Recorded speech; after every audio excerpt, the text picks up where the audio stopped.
متوکل ملعون لعنت اللہ علیہ کہ ہم پرسوں توجہ دلا چکے ہیں کہ خبیث ترین افراد میں سے تھا یہ، کیونکہ ناسبی تھا، مولا امیر المومنین کو، جناب سیدہ کو تک گالیاں دیتا تھا، امام حسن امام حسین کی توہین کرتا تھا، اور اس نے امام حسین علیہ السلام کے روضے کو مسمار کرنا چاہا کئی دفعہ، کیا بھی بالکل چاہا کہ ختم ہو جائے، گمنام ہو جائے، نہیں کر پایا، مسمار کیا، گمنام نہیں کر پایا۔ اس نے ایک دفعہ جس طرح سے کہ فوجی مشقیں ہوتی ہیں اپنا جلوہ دکھانے کے لیے ہوتی ہیں آج بھی دنیا میں، کہ اپنے میزلز دکھائے جائیں، اپنے ویپنز دکھائے جائیں تاکہ دوسرا آدمی کچھ کرنے سے پہلے سوچے، تو اس نے بھی ایک دفعہ کیا کیا کہ اپنی پوری فوج کو حکم دیا کہ وہ، پوری فوج سے مراد یہ تو نہیں کہ ساری، یعنی ایک بڑی فوج کو کہ جو آ سکتی تھی کہ سامرہ میں آئے، اور روایات میں نقل ہوا کہ تقریباً 90,000 کی فوج، اور یہ تلواروں کے ساتھ، گھوڑوں پر، پیدل، تیر کے ساتھ، کمان کے ساتھ، نیزوں کے ساتھ، زرہ کے ساتھ۔ اب ظاہر نئی نئی چیزیں ہوتی ہیں تو یہ تو دھوپ میں چمکتی بھی نظر آتی تھیں، اور پھر اس کے بعد پہلے تو ظاہر خبر نہیں دی ہوگی امام کو، ابھی سب کچھ جب اعتماد ہو گیا تو کہا، امام کو بلایا گیا اور ایک جلوہ دکھایا کہ یہ میری فوج ہے، اور اس کے بعد یہ بھی ساتھ میں کہا کہ میرے خلاف جو ہے وہ خروج نہ کرنا کبھی۔ یہ پرابلم کیا تھا بنو عباس کا کہ جو اہل بیت پہ زیادہ ظلم کیا، کہ وہ یہ دیکھ رہے تھے کہ اہل بیت کے نام پر ہم نے بنو امیہ سے پاور لے لی تو یہ اہل بیت ہم سے بھی دوبارہ پاور لے سکتے ہیں، یہ ان میں ایک شدید قسم کا خوف تھا، اور اس خوف کی وجہ سے بنو امیہ کو بھی پیچھے چھوڑ دیا بنو عباس نے اہل بیت پر ظلم کے سلسلے میں۔ اور سب سے زیادہ انہوں نے کس کو مارا؟ سادات حسنی کو۔ کیوں مارا؟ سادات حسنی کو امام نے، یعنی امام جعفر صادق علیہ السلام نے منع کیا تھا کہ ان کا ساتھ نہ دو، حتیٰ روایات میں ہے کہ امام نے کہا کہ میں نے آج بھی جعفر اور جامع کو دیکھا، تم میں سے کسی کا بھی نام نہیں ہے کہ تمہیں حکومت ملے گی، لیکن انہوں نے ساتھ دیا، یعنی بنو عباس کو ساتھ میں لایا بنو امیہ کے خلاف۔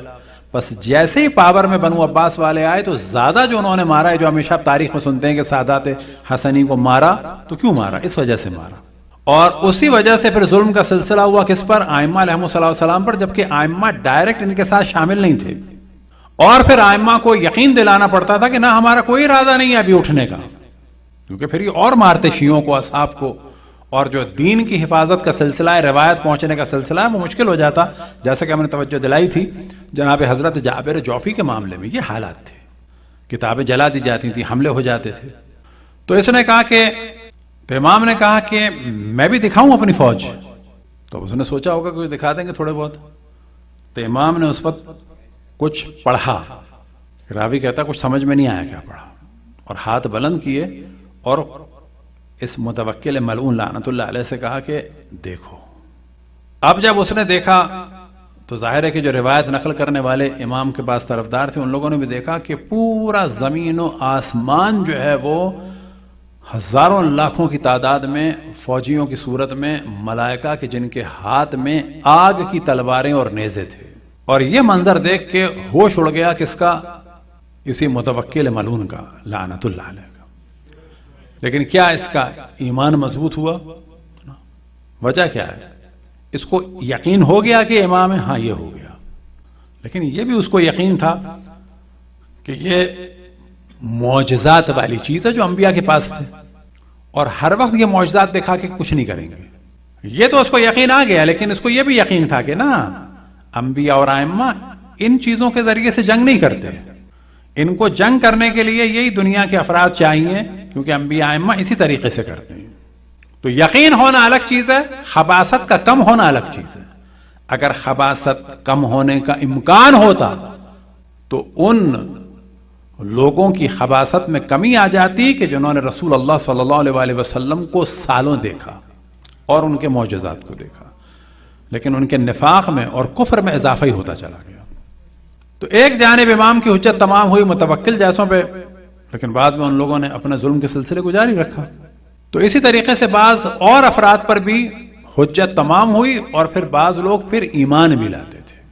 لہٰذا اب امام سامرہ میں ہیں، مشکلات ہیں، گفتگو نہیں ہو سکتی، چھپے ہوئے لوگ ہیں، تو واقعہ بیان ہوتا ہے مثال کے طور پر کہ متوکل نے ایک دفعہ ایک مسیحی شخص کو کہ جس کا نام تھا یوسف ابن یعقوب اور اسے فلسطین کے علاقے سے بلایا. یہ اچھا تاجر تھا.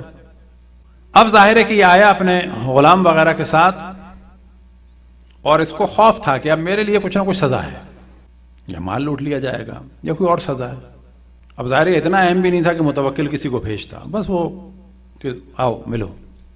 اور یہ آ گیا، اس کو پتا تھا کہ نہیں آؤں گا تو جان جائے گی، جاؤں گا تو شاید کچھ ہو جائے. اب یہ تھا مسیحی، لیکن اس کو امام علی نقی علیہ السلام کے بارے میں کچھ علم تھا، اور اس نے کہا کہ اگر میری جان بچ گئی تو میں 1000 دینار جو ہے یہ جو رافضیوں کا اور علویوں کا لیڈر ہے اس کو دوں گا. اور اسی طرح سے اس نے چاہا کہ میں دعا بھی کروا لوں. جب انسان خطرے میں ہوتا ہے تو کہتا ہے کسی سے بھی ہو جائے. اب ممکن ہے کوئی سوچے کہ نہیں وہ عیسائی سے مسلمان کیوں نہیں ہو گیا. نا ایسا نہیں ہوتا. آپ کے خیال میں بہت سارے لوگ ایسے ہیں کہ جب ان پر مشکل آتی ہے تو پنڈتوں کے پاس بھی چلے جاتے ہیں تو کہ ہندو ہو جاتے ہیں، تحویز بھی کرواتے ہیں، ہندو ہو جاتے ہیں نا. ان کو یہ ہوتا ہے کہ اگر کچھ ہو سکا تو ہو گیا، مختلف لوگوں کے پاس چلے جاتے ہیں. تو لیکن اب اسے خطرہ یہ تھا کہ ان کا گھر کس سے پوچھوں، اور گھر تو ہے محاصرے میں. اب یاد رکھیں کبھی محاصرہ شدید ہوتا تھا کبھی کم ہوتا تھا. تو اس کے ذہن میں ایک چیز آئی کہ اب میں کسی سے پوچھ تو نہیں سکتا، اگر یہ واقعاً امام ہیں اور صاحب کرامت ہیں تو اس نیت سے اپنی سواری کو چھوڑ دیا. اب سواری نے چلنا شروع کیا یہاں تک کہ سواری ایک دروازے پہ پہنچی، اور پھر اس نے حرکت دینا چاہا کیونکہ اس کو نہیں معلوم کہ ابھی آگے جائے گی سواری یا نہیں جائے گی، یہ کیا جگہ ہے کچھ نہیں معلوم. یہاں پر اس نے سواری کو بہت حرکت دینی چاہی تو سواری آگے نہیں بڑھی. اور اب یہ سوچ ہی رہا تھا تو گھر سے امام کے خادم نکلے اور کہا کیا تم ہو یوسف ابن یعقوب؟ کہا کہ ہاں. کہا کہ یہ کیا جگہ ہے؟ کون؟ کہا کہ امام تمہیں اندر بلا رہے ہیں. تو پہلے جب اس نے کہا کہ امام تمہیں اندر بلا رہے ہیں تو اس نے کہا کہ ایک دلیل ہو گئی. کہا کہ تم ہی ہو یوسف ابن یعقوب؟ کہا یہ 2 دلائل ہو گئی. اب دالان میں وہ آیا جو زمانے میں جس کو آپ کہتے ہیں چوکھٹ، یہ انڈیا پاکستان میں بھی عربوں میں بھی ہوتا تھا کہ ایک دروازہ کھلا ہے، اس کے بعد ایک چھوٹا سا کمرہ سا بنا ہوا ہے، یا بعض جگہ ایک دالان نما ہوتا تھا، پھر دوبارہ ایک کمرے سے اندر جاتے تھے جس کو انڈیا میں کہتے ہیں دہلیز بھی کہتے ہیں لوگ. وہاں عام طور پر ڈولیاں رکھی جاتی تھیں کہ یہاں تک انسان آ گیا لیکن ابھی بھی گھر میں نہیں گیا ہے، گھر کے لیے پھر اندر جانا ہے. تو پھر اندر سے خادم آیا، کہا کہ وہ جو تم نے مال امام کو دینے کے لیے رکھا تھا وہ بھی دے دو. تو اس نے کہا تیسری دلیل. پھر امام کے پاس وہ پہنچا. اب یہ جو مال مانگا امام کو ضرورت نہیں تھی، امام نے بتایا تم نے جو مال فلانی جگہ رکھا ہے وہ بھی دے دو. امام کہہ رہے ہیں کہ وہ مال دے دو. اور پھر وہ اندر گیا اور کہا کہ امام تمہیں بلا رہے ہیں. اور پھر امام نے فرمایا کہ کچھ نہیں ہوگا، تم جاؤ ساتھ خیریت کے جاؤ، کوئی تمہاری جان کو خطرہ نہیں ہوگا.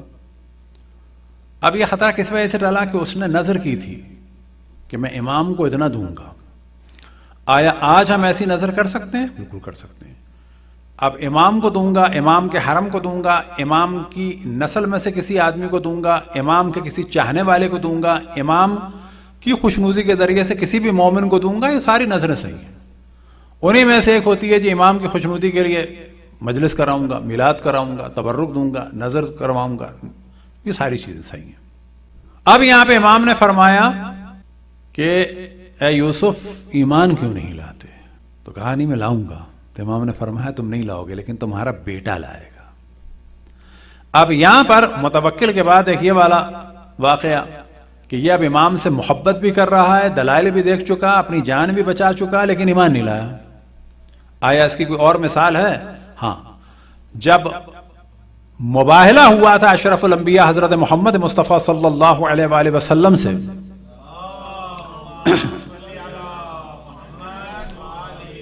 مباہلے والے پہچان گئے تھے. ایمان لائے؟ نہیں لائے. کیوں نہیں لائے؟ کیونکہ بیزنٹائن امپائر کی ان کو سپورٹ حاصل تھی، ان کی شان و شوکت تھی.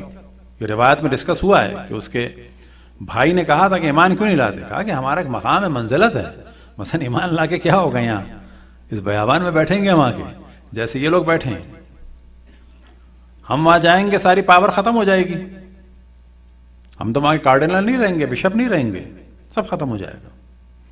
لہٰذا انہوں نے کہا کہ ہم جزیہ دے دیں گے. تو ہمیں یہ دعا کرنی چاہیے کہ ائمہ علیہم السلام کو پہچاننے کے بعد ایمان مضبوط سے مضبوط ہو اور اطاعت میں اضافہ ہوتا چلا جائے. اس دعا کی قبولیت کے لیے بر محمد وآل محمد صلوات.